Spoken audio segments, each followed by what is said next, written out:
Okay, let's start this chicken cordon bleu off. What we have here is 1 cup of mayo.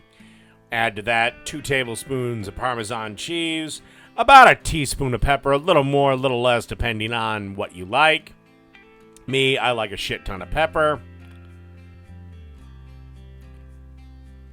Then you want to grab about a half a teaspoon of lemon juice, half a teaspoon of apple cider vinegar, and a little bit of garlic powder. That is optional. I decided not to add it for this one.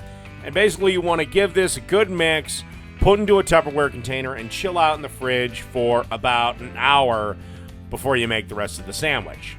Okay, and here I've got 3 boneless, skinless chicken thighs in between 2 pieces of Reynolds wrap, clear film, whatever you want to call it.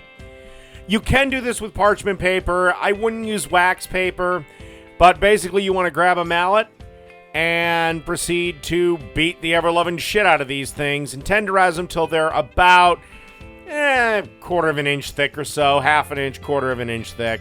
Just get all your frustrations from the day out on these chicken thighs. Okay, we are ready. I've flattened 5 chicken thighs out here. You'll need about 1 chicken thigh per sandwich for this recipe.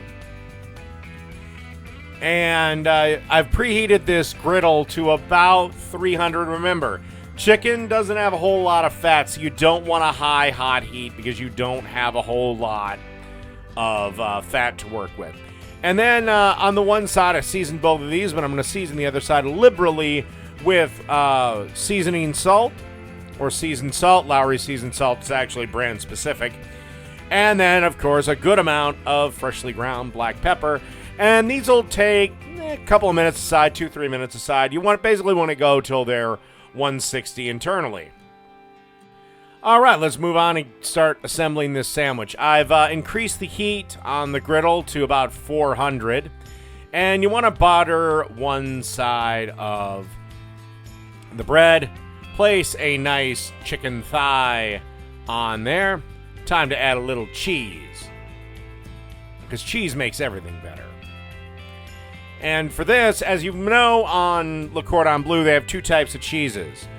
This is the first, and this is a nice provolone. And then, of course, we need the ham. Now, yes, traditionally, chicken cordon bleu is ham wrapped up in a sliced chicken breast and deep fried, but fuck it, this is my version of it.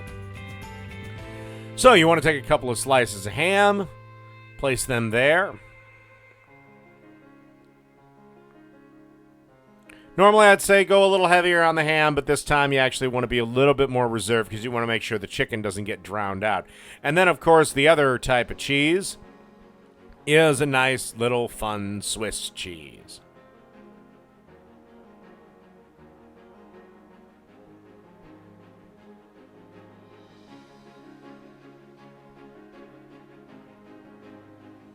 And then remember that parm mayo we made? Basically, you want to take a slice of bread and butter the inside of that with the parm mayo.